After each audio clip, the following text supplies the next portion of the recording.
Ibadah dengan dancer yang lengkap. Cukup lama tidak ada dancer. Mungkin karena pandemi ya. Dan hari ini dancernya saya nggak nyangka ada Baby. Dia kan bilang Baby rupanya multi talent.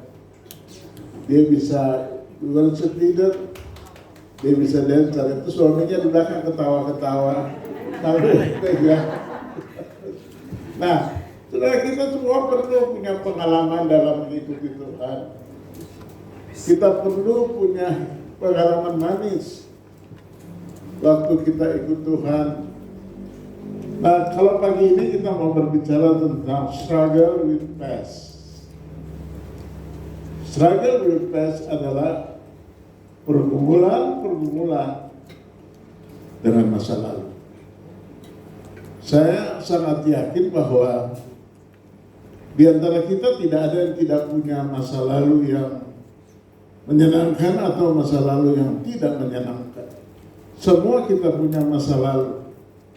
Dan masa lalu kita lah yang membuat kita ada sampai saat ini. Kita mengucap syukur kepada Tuhan kalau minggu lalu kita mendengar firman Tuhan yang berbicara struggle with mind atau pergumulan dengan pikiran kita. Dan kita mau renungkan hari ini pergumulan dengan masa lalu kita. Minggu depan akan lebih bagus lagi. Saya harap saudara hadir agar saudara semua diberkati Tuhan. Saya sangat yakin sekali kalau kita sungguh-sungguh ikut Tuhan, kita pasti diberkati Tuhan. Untuk itu saya mau ajak kita satu di dalam doa. Mari kita berdoa. Tuhan, terima kasih Engkau ada bersama kami, berbicara kepada kami. Tuhan, ambil alih pertemuan ini, biar perenungan kami ini menjadi satu kekuatan dan pengharapan bagi kami, sehingga kami tidak menjadi biasa-biasa, dan kami mau jadi luar biasa. Kami hidup di tengah negara ini, kami hidup di tempat kerja kami ada di mana saja kami berada. Ini bukan kebetulan, tapi ini anugerah yang besar dari Tuhan. Puji nama Tuhan. Saya yakin sekali jika kita sungguh-sungguh, kita akan melihat besarnya pergumulan dan kebaikan Tuhan terjadi dalam hidup kita. Dalam nama Yesus. Amin. Nah, kita awali dengan berbicara tentang pergumulan di masa lalu. Kalau bertanya pergumulan apa yang kita hadapi di masa lalu? Jujur kata, kalau kita punya pergumulan yang manis di masa lalu, pergumulan itu akan membawa kita sampai saat ini pun kita menikmati indahnya dalam satu ibadah. Tetapi jika kita punya pergumulan yang tidak manis di masa lalu, akhirnya kita datang beribadah, kitanya hadir, tapi pikiran kita nggak ada di situ. Itu yang menjadi masalah. Kalau kita hadir dan semua kita dengar firman Tuhan, kita diberkati, kita pulang, kita diberkati, semua kita diberkati, maka ini menjadi sesuatu yang luar biasa bagi kita. Banyak orang Kristen yang datang beribadah dan hidupnya mengalami terobosan. Saya kalau bicara jujur, pergumulan apa yang kita hadapi di masa lalu? Apakah pergumulan itu pergumulan pahit? Itu kalau biasa kita berbohong di masa lalu sampai sekarang kita tidak bertobat, berarti kita tetap berbohong. Karena pertobatan itu sangat penting. Kalau kita berbohong di masa lalu kita bertobat. Waktu kita bertobat, di situ terjadi suatu pembaharuan. Saudara, kalau kita bicara tentang bertobat, apa sih artinya orang bertobat? Orang bertobat, dia menyadari dosanya dan dia menyadari untuk dia hidup tidak mau melakukan dosa lagi. Karena dia tahu waktu kita berbuat dosa, hubungan kita dengan Tuhan terputus. Waktu kita berbuat dosa, hubungan kita dengan Tuhan terputus. Sebagai satu contoh, waktu kita berbohong, orang nggak tahu kita berbohong, tapi Tuhan tahu, Roh Kudus tahu kita berbohong. Dan sebagai orang percaya, di hati kecil kita pasti ada hati nurani yang menuduh kita, berkata, wah kenapa sih lu bohong? Ya kan? Ada yang berkata seperti itu. Tapi kalau kita tidak bohong, kita mau hidup apa adanya, maka kita akan mengalami sukacita. Kalau kita bereskan masa lalu kita hidup di tengah dunia ini, kita merdeka aja. Bagaimana sih orang merdeka? Contoh-contoh orang merdeka paling gampang. Orang merdeka itu kalau dia ketemu sama siapa saja, dia bebas berbicara dengan wajahnya, senyumnya yang bebas, karena dia punya pengalaman kemerdekaan dengan dirinya sendiri. Sujud begitu, amin. Amin. Tapi kalau orang yang tidak merdeka, dia nggak bisa, dia hidup di dalam kepalsuan, terus kepalsuan. Kalau bisa dia ketemu orang, dia pakai topeng. Hari ini topeng apa, besok ganti topeng, terus pakai topeng. Dan saudaraku, orang habis, topengnya akan habis, dan dia bingung untuk mengatasi kehidupan ini. Makanya, kalau jujur kita katakan, setiap kita membutuhkan Yesus Kristus Tuhan. Sebab pada waktu kita menerima Yesus sebagai Tuhan dan Juru Selamat kita secara pribadi, kita berubah. Waktu saudara menerima Yesus sebagai Tuhan dan Juru Selamatmu secara pribadi, saudara mengalami perubahan. Saya punya masa lalu yang cukup tidak bagus. Saya pernah saksikan, saya pernah masuk tahanan. Saya bukan penjara, tahanan. Saya ditahan 4 hari karena kenakalan. Itu waktu usia 18 tahun. Saya harus ditahan di dalam tahanan. Dan itu adalah kenangan yang paling pahit untuk saya. Dan waktu saya keluar dari tahanan, saya berjanji dengan diri saya sendiri bahwa saya tidak akan lagi mau masuk dalam tahanan. Walaupun itu hanya berjanji dengan diri sendiri. Saya belum terima Yesus sebagai Tuhan dan Juru Selamat saya secara pribadi. Ini artinya belum selesai. Belum selesai. Seseorang kalau dia sudah selesai, artinya dia sudah bebas pada waktu dia menerima Yesus Kristus sebagai Tuhan dan Juru Selamat secara pribadi. Saya waktu mulai belajar penginjilan, saya masuk topik yang agak lain sedikit dulu. Waktu saya belajar tentang penginjilan, saya duduk di bangku sekolah Alkitab. Yang diajar penginjilan adalah satu aja. Layani setiap orang. Terima Yesus sebagai Tuhan dan Juru Selamatnya secara pribadi. Wah, saya pikir itu mah gak susah. Ya toh? Gak susah. Hanya layani dia, terima Yesus. Waktu itu di pikiran saya gak susah. Saya jujur katakan pada saudara, sesungguhnya itu pekerjaan yang paling berat. Tidak gampang orang yang ada di depan kita lalu mau membuka diri, menerima Yesus sebagai Tuhan dan Juru Selamat secara pribadi. Nah, waktu saya bertemu dengan beberapa orang, saya duduk dan saya cerita, ngobrol apa aja. Begitu masuk di masalah, orang itu mulai tarik nafas panjang, orang itu mulai kecewa, lalu saya diam, saya tunggu. Begitu dia kecewa, dia tidak ada solusi, lalu saya katakan, kamu pernah enggak terima Yesus sebagai Tuhan dan Juru Selamatmu secara pribadi? Dia jawab, lo ngeledek lo, gue dari kecil Kristen tahu, kata dia. Saya, oh ya, kekristenan belum tentu terima Yesus secara pribadi. Apalagi kalau saudara dari kecil Kristen, saudara orang Ambon atau saudara orang Batak atau saudara orang Manado, belum tentu saudara sudah terima Yesus. Sebagai contoh, saudara masih minum minuman keras, saudara masih bohong. Nah, kalau kita bohong itu kan satu hal yang kebanggaan bagi kita waktu kita berbohong. Kita berbohong kepada orang lain, kebanggaan bagi kita pada saat itu kita sedang ada di pihaknya setan. Kita ada di pihaknya iblis.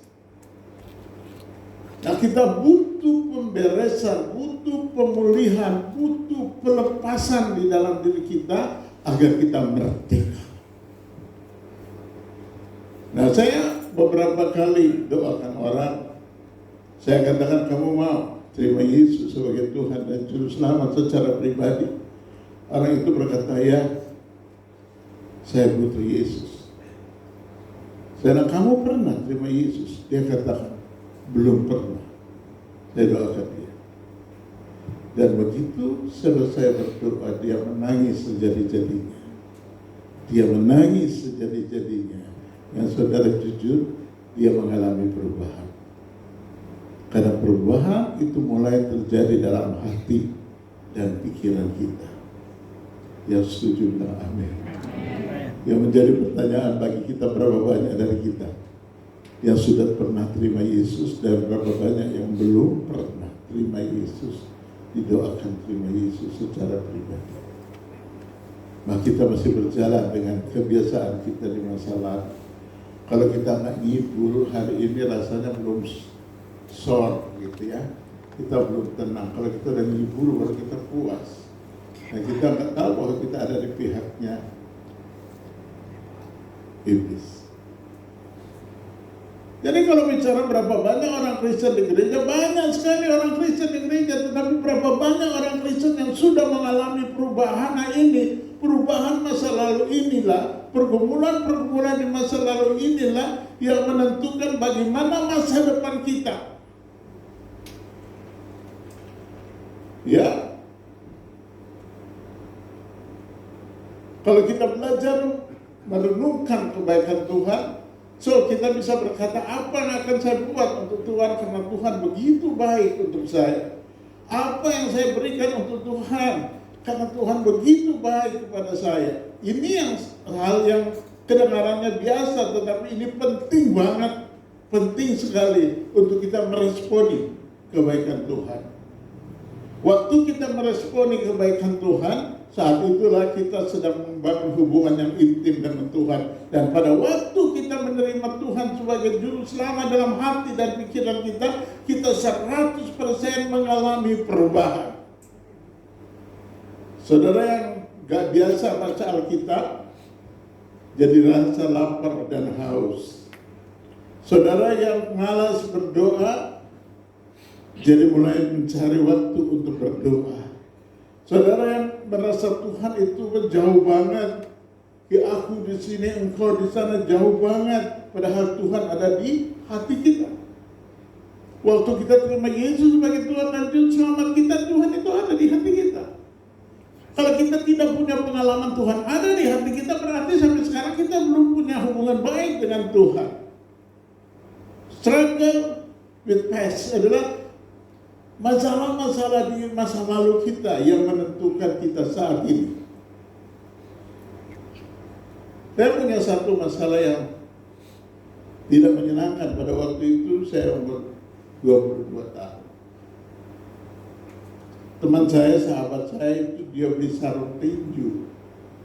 Sarung tinju, biasa sarung tinju itu satu pasang kok. Satu pasang, lalu dia kumpulin kita. Teman-teman di rumahnya, saya datang ke rumahnya, di kamarnya, tutup pintu, buka jendela, dua orang tinju, belajar tinju. Begitu dikatakan, ye, kamu nanti tinju sama si ini. Sedangkan saya orangnya tidak pernah berantem. Waktu dia katakan tinju dengan si itu, saya pikir hati saya kalau bisa saya pintu terbuka saya lari pulang. Tapi pintu tertutup, jadi saya nggak bisa pulang. Lalu mulai waktu saya untuk tinju-tinjuan. Pakai tinju mulai. Ronda 3 ronda aja. Ronda pertama, pupak, saya menang, bangga sekali saya menang. Pupak, bangga sekali ronda pertama saya menang.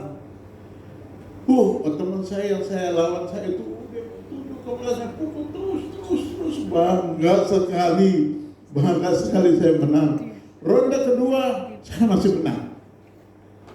Ronde ketiga teman saya lawan saya itu dari sini saya pukul lempar saya ke belakang. Terus saya bangun, dia datang dekat saya, bangun berdiri, saya nggak bisa bangun sampai saya jatuh. Stop. Kawan saya punya rumah tuh stop. Karena kalau dilanjutin saya bisa KO, saya bisa dibawa ke rumah sakit. Stop. Saya rupanya saat itu dendam sama lawan saya itu. Kurang ajar lu pukul gua beneran ya segitu kan? Kurang ajar, saya diam. Terus orang kalau menyimpan sakit hati, jujur orang kalau simpan sakit hati adalah orang yang tidak punya Tuhan atau tidak mengandalkan Tuhan. Karena kalau orang yang mengandalkan Tuhan, semua masalah diserahkan pada Tuhan sehingga semua selesai. Setuju ya? Nah, saya nggak bisa. Kawan saya ini saya mesti hajar. Udah dia sahabat saya, sahabat baik saya. Kalau saya dengan dia itu pergi berenang bareng, latihan. Apa dulu ada YYK, nggak tahu lah. YYK itu singkat dari Judo Jutsu Karate. Saya nggak tahu sekarang apa itu masih ada. Bisa tanya John, itu masih ada apa enggak? Itu Judo Jutsu Karate. Saya dulu latihan itu, bareng sama teman saya. Terus karena saya sakit hati sama teman saya dendam, saya sedikit sama teman saya diam. Dan saya kan sudah jadi bahan tertawaan pada waktu di kamar itu. Saya tertawaan. KO lu, kalah lu. Waktu orang bilang saya kalah itu muka saya rasanya tebal banget, rasanya tebal banget. Saya diam. Nah teman saya satu ini, lawan saya itu, dia kemana-mana selalu naik sepeda. Dan begitu sore jam 7 malam dia naik sepeda. Di Makassar itu sepi kalau sore. Sepi. Saya lihat dia dari jauh dengan sepeda. Saya pegang kain. Gua hajar. Lu dekat-dekat sini gua hajar. Saya di belakang pohon gede. Saya di belakang pohon. Dia naik sepeda sampai. Orangnya ini baik banget. Saya aja yang nggak benar. Ya, begitu dia dekat saya, dia lewat sampai saya keluar, saya hajar. Dia jatuh dari sepeda. Dia bilang kurang aja nih, lu kurang aja lu. Gua udah lari itu. Saya udah hilang. Dalam hati saya, pokoknya udah pukul lu. Udah lari. Mereka sekeluarga teman-teman semua nyari saya. Semua saya nyari saya. Saudara saya tahu saya ngumpet di mana? Saya ngumpet di plafon rumah. Nggak ada yang tahu saya ngumpet di plafon rumah. Nah itu kan masalah berabe untuk sahabat saya itu. Masalah yang menyakitkan, gengsinya terganggu. Setelah itu kami tidak bertemu lagi. Cukup lama kami tidak bertemu lagi. Nah, satu ketika, tahun berapa saya lupa ya, ibadah Yusuf Rodi di Uki Cawang, masih ada yang ingat? Ada yang pernah ikut ibadah itu? Burisnya pernah? Ya, ibadah di Uki Cawang. Saya paling rutin datang ibadah itu. Pagi itu Pak Yusuf Rodi khotbahnya mantap. Dan orang kalau datang ibadah di Pak Yusuf Rodi itu jam 6 pagi mulai, ya kan Bu Rizda ya. Kalau saudara datang jam 6 tepat gak dapat bangku. Saudara harus datang jam setengah 6 baru saudara dapat bangku. Jadi saya datang cepat sekali duduk dengan teman-teman. Nah, begitu ibadah selesai, itu kira-kira saya tinggalkan Makassar 4 atau 5 tahun. Saya keluar di pintu, ada orang yang tahan dada saya. Ditahan dada saya. Saya lihat, ini orang yang gue pukul pakai kain. Saya lihat dia, tuh dia gini, iya kan, kata dia. Saya bilang, iya, kenapa? Saya gitu sama dia. Lu masih ingat gua? Kata dia. Ya enggak, itu kalau gak Jakarta, lu gua kan, Logat Makassar, kau masih ingat saya? Saya bilang, ingat, kenapa? Dia kata, saya lihat di belakangnya dia kakaknya, keluarganya ada, mati gua, ini artisnya gua, kakaknya. Terus, saya bilang, sorry, saya masih perlu kejar waktu sebab saya naik mobil, saya tinggal di Kebayoran Ciputat, jadi kami harus pulang cepat, kalau enggak saya nggak ada kendaraan untuk pulang. Dia bilang, jangan pulang dulu dong kamu, jangan dulu kamu pulang. Saya bilang, mati lah, gue dicincang udah, gue dicincang. Begitu saya berhenti, teman saya bilang, apa? Kita sama tadi sudah dengar firman Tuhan. Iya, selama ini orang yang saya cari hanya kamu. Saya bilang terus, dia bilang, because I love you. Saya mengasihi kamu. Kami berdua pelukan. Dan saat itu sampai sekarang saya gak punya musuh lagi. Kecuali setan. Saya gak punya musuh lagi. Nah ini pengalaman di masa lalu. Kita punya pengalaman yang manis atau pengalaman yang pahit. Kalau saya mesti bertanya kepada saudara, saya mau minta saudara menyaksikan pengalaman masa lalu saudara, pasti kita punya pengalaman yang manis atau pahit. Ya kan? Pasti. Tidak ada orang yang tidak punya pengalaman. Nah, kita belajar pagi ini, saya mau mengajak kita buka firman Tuhan yang terambil dari Filipi pasal 3 ayat 13 sampai dengan ayat yang ke-14. Filipi pasal 3 ayat 13 sampai 14 dikatakan di sini, saudara-saudara, aku sendiri tidak menganggap bahwa aku telah menangkapnya. Tetapi ini yang kulakukan, aku melupakan apa yang telah di belakangku dan mengarahkan diri kepada apa yang di hadapanku. Perhatikan, Rasul Paulus dia berkata, aku tidak menganggap bahwa aku sudah menangkapnya. Artinya aku sudah hebat atau aku sudah bisa. Tapi dia katakan, apa dia katakan sini? Aku telah melupakan apa yang telah di belakangku dan mengarahkan diri kepada yang ada di hadapanku. Berarti fokus nggak ke belakang lagi, tapi ke depan. Karena belakang itu bicara tentang masa lalu. Ya setuju dong, amin. Masa lalu. Kalau masa lalu kita pasti masa lalu banyak yang pahit, banyak yang tidak enak. Dan sekarang kita bisa cerita bahwa masa lalu kita sedang kita hadapi saat ini adalah masa depan yang luar biasa. Ayat 14 dikatakan, Rasul Paulus berkata, dan berlari-lari kepada tujuan untuk memperoleh hadiah, yaitu panggilan surgawi dari Allah di dalam Kristus Yesus. Berlari-lari mengambil hadiah. Kalau dikatakan memperoleh hadiah, yaitu panggilan surgawi. Kalau saya dan saudara dipanggil untuk mempersiapkan diri masuk surga, ini sesuatu yang luar biasa. Tetapi kan kita tidak seketika itu langsung dipanggil untuk masuk surga. Ada lewat proses. Proses kita kapan? Yaitu struggle with mind atau struggle. Kita punya pengalaman masa lalu, kita harus dibereskan dulu supaya kita aman. Setuju ya? Setuju ya, kita aman. Nah, kadang-kala kita punya pengalaman masa lalu tidak baik. Dan sampai sekarang kita tidak selesaikan. Pengalaman kita di masa lalu gak bagus, jelek, tidak bagus. Kita suka nyakitin orang, kita suka ngecewain orang, bahkan kita nipu orang. Sampai sekarang kita tidak selesaikan. Saudara dengarkan baik-baik. Waktu kita tidak selesaikan, kita sedang berlawanan dengan Tuhan. Setuju untuk itu? Di pertanyaannya, apakah Tuhan menghukum kita?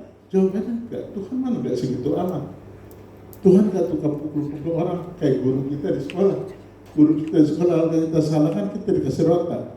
Kalau sekarang kan Tuhan tidak seperti itu. Tuhan tunggu sampai kita selesai. Makanya struggle. Saya jujur orang masuk gereja, duduk di gereja tapi tidur. Nggak tahu orang firman Tuhan apa, dia nggak ngerti. Kenapa? Karena dia tidur. Dia mau ambil apa di gereja? Dia mau ambil apa datang ke gereja tapi nggak ngerti apa-apa. Nanti kalau pulang nggak tahu apa-apa. Nah, saya mau mengucap syukur loh, kita udah punya kelompok kesan. Dalam kelompok kesan kita revive, kita ulangi lagi firman Tuhan hari Minggu kan. Waktu kita mengulangi firman Tuhan hari Minggu, kita semakin mengerti dan dikuatkan. Setuju begitu ya? Nah, kalau kita lakukan seperti itu, maka hidup kita akan mengalami perubahan. Saudara perhatikan baik-baik. Kalau kita hidup hanya untuk diri kita sendiri, kita nggak akan ngerti bagaimana hidup ini. Dan jujur, banyak pahit yang terjadi dalam hidup kita. Kalau masa lalu kita yang tidak baik, itu Tuhan izinkan untuk kita sadar, berbalik diri, dekatkan diri dengan Tuhan. Karena hanya Tuhan yang dapat menolong kita. Setuju ya? Jujur, apa sih yang aman hidupnya, tenang hidupnya, di rumah tenang-tenang aja? Enggak, semua kita punya masalah yang tidak menyenangkan.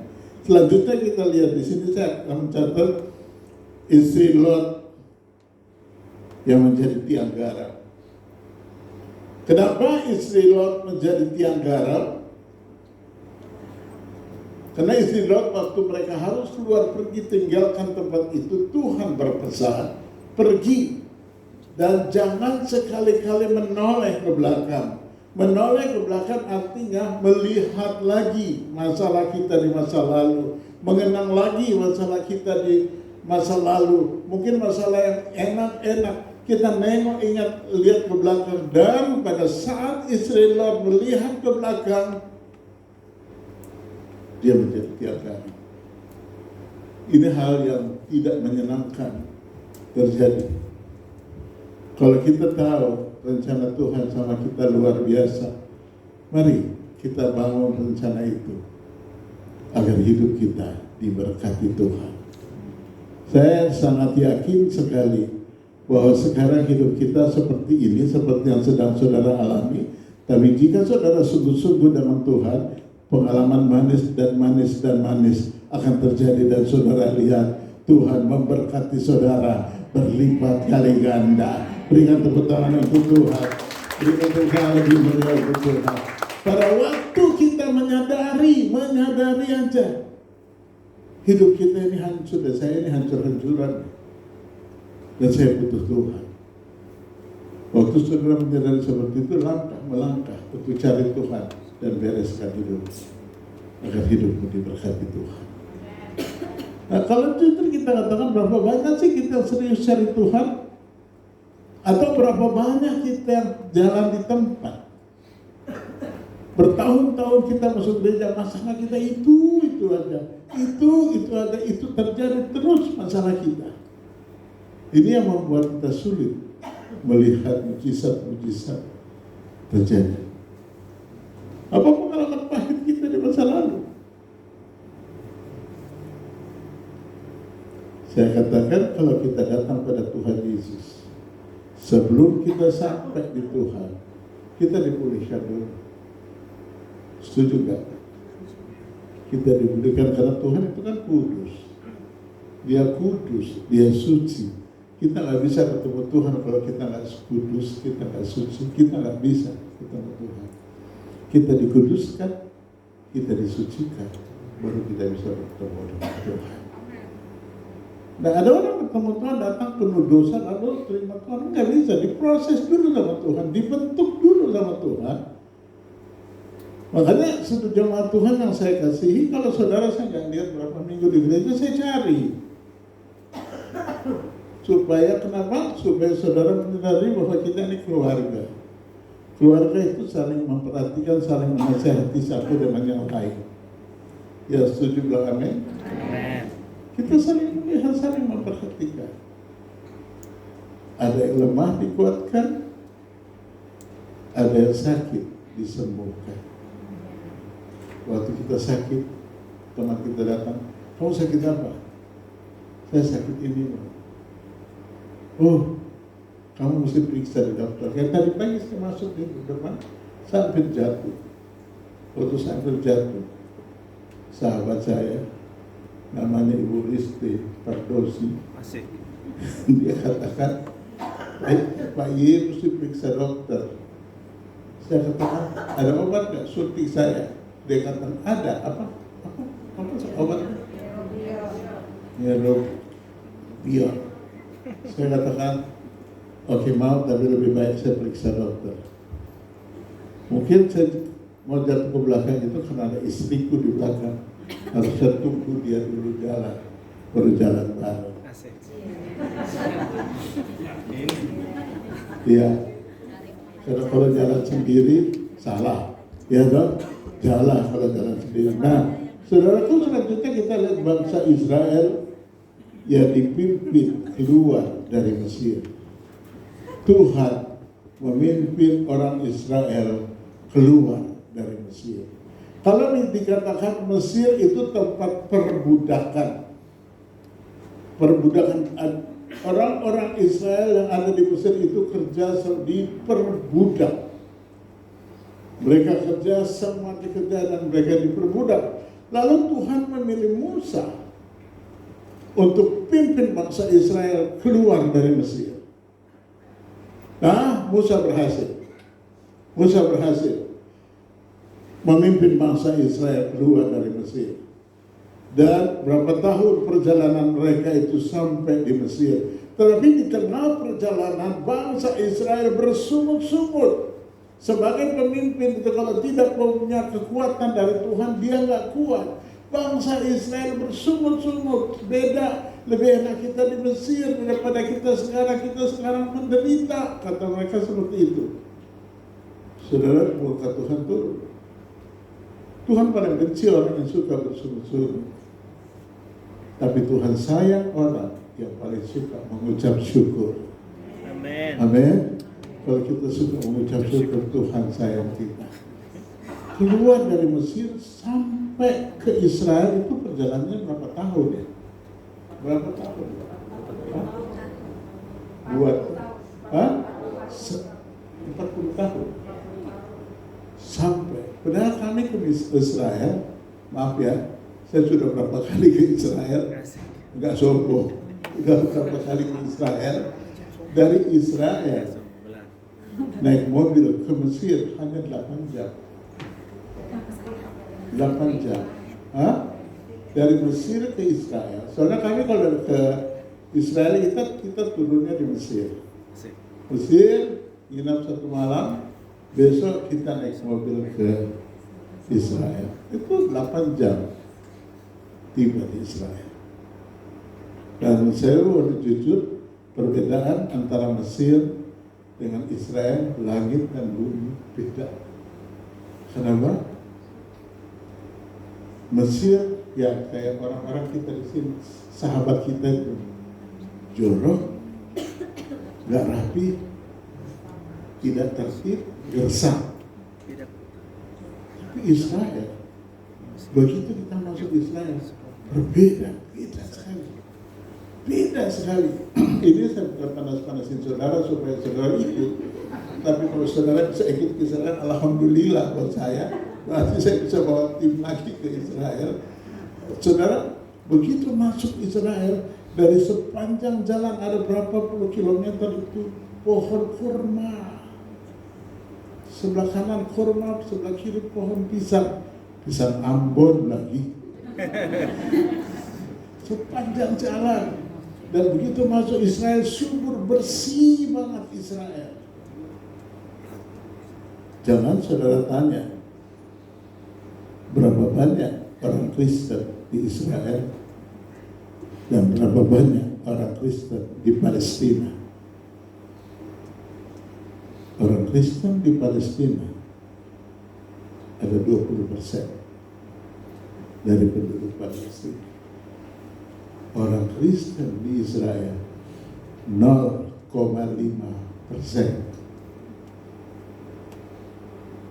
Jadi bangsa Israel memang itu mereka yang tengkuk.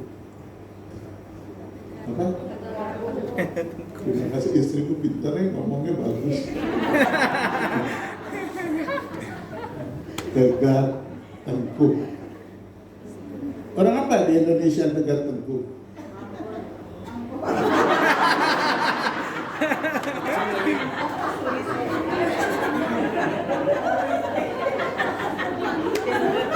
Bisa.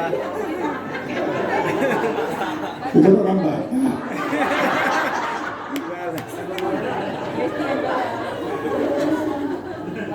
Ya loh, saya waktu di Israel saya kaget loh. Waktu di Palestina datang ke Bethlehem. Bethlehem itu tahu dong tempat apa di situ? Tempat apa? Tempat Yesus lahir, Bethlehem. Saya datang di Bethlehem. Oh, ini Bethlehem tuh. Wah, di mana Yesus lahir? Masuk ke dalam sana. Kita masuk dengan sukacita. Oh, di sini Yesus lahir ya. Hei, saya tanya, ini daerah apa ini? Palestina. Oh, berarti Yesus lahir di Palestina. Iya. Terus keluar dari Palestina, masuk ke Israel, penjagaan ketat, tertib sekali masuk Israel. Itu kamera di mana-mana. Jadi kalau saudara datang bawa senjata, ketahuan, ya kan? Ketahuan. Bangsa Israel itu kan bangsa yang tertib sekali. Jadi masuk Israel.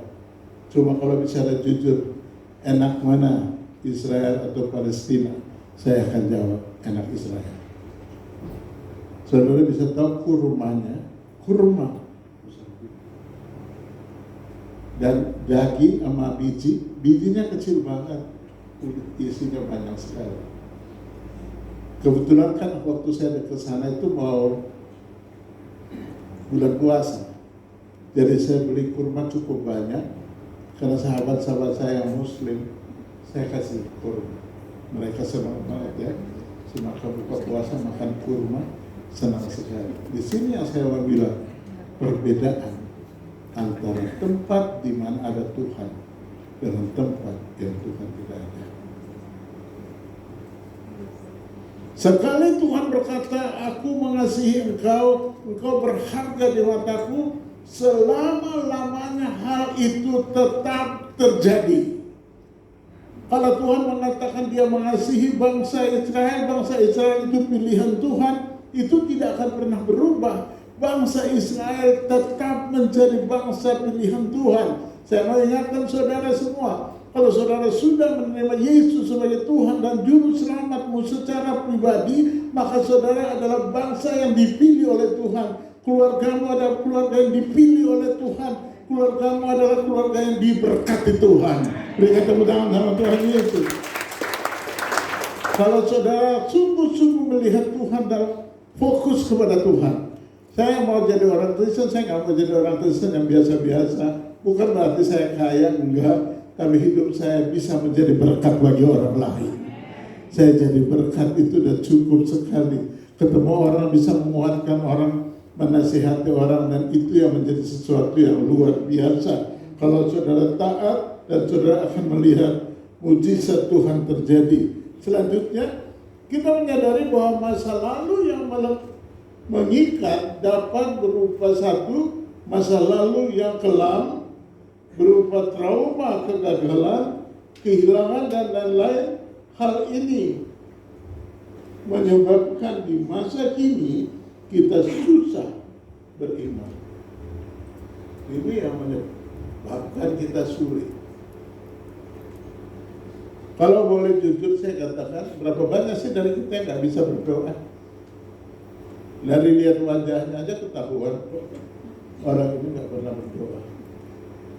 Lihat wajahnya ketahuan baca Alkitab juga nggak pernah. Itu masa lalu yang kelam. Dan poin kedua, masa lalu yang indah berupa apa? Kenangan manis, keberhasilan, kelimpahan, dan lain-lain. Hal ini menyebabkan di masa kini kita merasa tidak cukup, yang akhirnya membuat kita sulit bersyukur. Kalau kita sudah menjadi orang yang sulit bersyukur, artinya kita sudah mengalami kegagalan besar dalam hidup kita. Kita kecewa terus, sakit hati terus, kita jadi orang yang gagal. Tapi kalau kita sakit banget, dihina, difitnah, kita katakan, tapi aku mau mengucap syukur. Ucapan syukur seperti itulah yang Tuhan mau. Ya, saya waktu dulu 3 tahun yang lalu divonis cancer, dan dokter katakan harus diangkat. Saudara, kan penyakit yang enak didengar dan menyakitkan itu kan cancer, penyakit yang mahal. Saya waktu dibilang ada cancer, wow, di hati kecil saya siap-siap ke surga. So, waktu dokter bilang harus segera diangkat. Waktu dokter bilang kemo, jujur kemo itu nggak enak. Siapa pernah kemo itu? Puji Tuhan, nggak ada yang pernah di kemo ya. Alhamdulillah, nggak ada yang pernah di kemo. Saya waktu di kemo, orang-orang bilang hati-hati loh, kemo itu sakit sekali dan merusak dalam tubuh kita. Waktu kita di kemo, obat itu merusak dalam tubuh kita. Katanya begitu. Tapi apa yang saya alami waktu saya di kemo?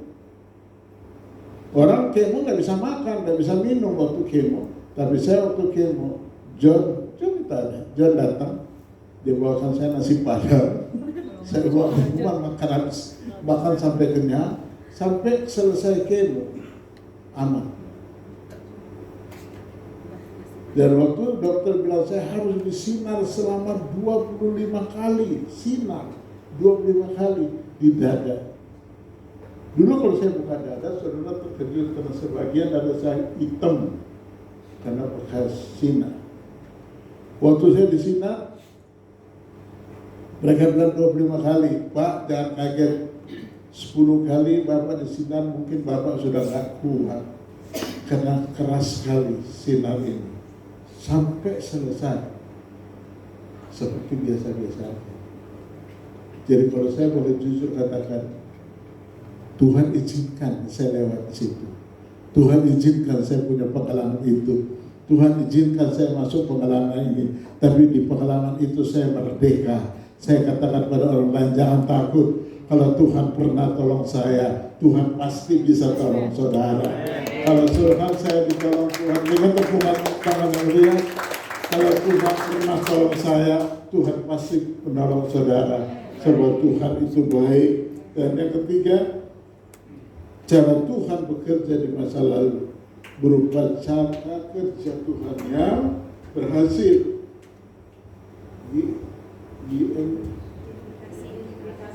Coba saudara baca. Diidentifikasi. Ya. Di situasi tertentu, masa lalu, hal yang menyebabkan di masa kini kita tidak terbuka pada rencana Allah yang baru. Ini yang membuat kita tidak bisa terbuka. Tapi kalau saya mau ingatkan saudara, jangan pernah takut. Kalau saya ditolong Tuhan, saudara pasti ditolong Tuhan. Amin. Jangan pernah bimbang, karena pertolongan Tuhan itu ajaib. Kita merasakan kebaikan Tuhan. Dan saya mengucap syukur, mari kita belajar untuk sungguh-sungguh mendekatkan diri dengan Tuhan, sungguh-sungguh mengucap syukur atas kebaikan Tuhan. Ada 3 hal bagaimana cara Paulus menang atas pergumulan dengan masa lalunya. 1, mengevaluasi dengan jujur.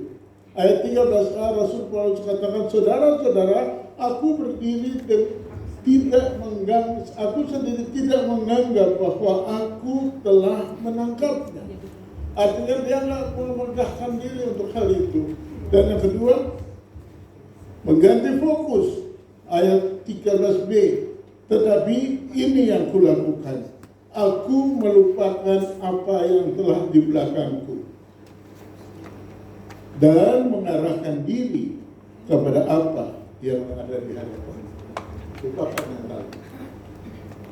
Yang lalu sudah berlalu. Dan kita mengarahkan diri. Ada tangan Tuhan yang penuh kuasa yang siap memberkati saudara dan menguduskan tujuan, dan berlari-lari pada tujuan untuk memperoleh hadiah, yaitu panggilan surgawi dari Allah dalam Kristus Yesus. Dengarkan baik-baik, untuk menerima berkat yang luar biasa, enggak jalan di tempat, kita harus berlari-lari. Makanya kalau ada pertemuan, ada ibadah, ada doa malam, jangan absen. Nah, kemarin kita doa dari jam 8 malam sampai jam 4 pagi, jam 2. Wah, saya bilang hebat sekali. Saya jam 10 udah KO. Karena saya mau dicek besok paginya. Dan ya, saya belajar dan saya mengingatkan saudara, jangan takut. Tuhan tidak pernah meninggalkan kita. Amen. Ada Tuhan di dalam hidup. Kalau saudara setia, Tuhan ada bersama kau. Saya minta pemain musik ke depan, pada sini ke depan. Jangan lihat ke belakang.